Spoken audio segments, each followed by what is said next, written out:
Pagdating sa paggugol sa pananampalatayang Islam ay para bang ang ating mga puso ay nahihirapan.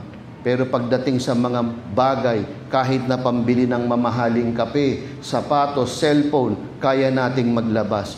Pero bakit pag sa pananampalatayang Islam, bakit sa mga paglimbag ng Quran, mga babasahin para sa da'wa, para sa masjid, bakit ang mga Muslim nahihirapan sila? Samantalang sabi ni Allah subhanahu wa ta'ala, para makuha natin yung tunay na kabutihan at tagumpay, ang sabi ni Allah, lan tanalul bir hatta tunfiqu mimma tuhibbun.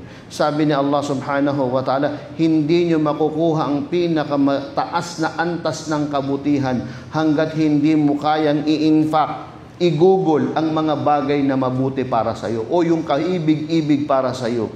Pagdating sa Islam, ang kaya nating ibigay ay ang mga barya-barya o mga sobra sa atin. Hindi yun ang ibig sabihin na mimma tuhibbun. Sa Islam, kapag ikaw ay gumugol, kailangan yung bagay na mahalaga sa iyo, yung bagay na pinag-ipunan mo, yung bagay na malaki sa iyo. Kaya sabi sa Quran, lan tanalul bir, hindi nyo pa mararanasan ang tunay na mataas na antas ng kabutihan sa buhay nyo, hatta tunfiqu, hanggat sa dumating na sa inyo na kaya nyo nang ibigay ang mga bagay na mahal sa inyo, mga bagay na mahalaga sa inyo, ang mga pera, ang inyong kayamanan, hanggat hindi nyo kayang i-impact ito, hindi nyo kayang igugol to fi sabilillah, hanggat iniisip natin na kapag sa Islam gusto natin libre, kapag sa Islam gusto natin mura lang, hindi darating sa atin ang tunay na kabutihan o yung tinatawag na albir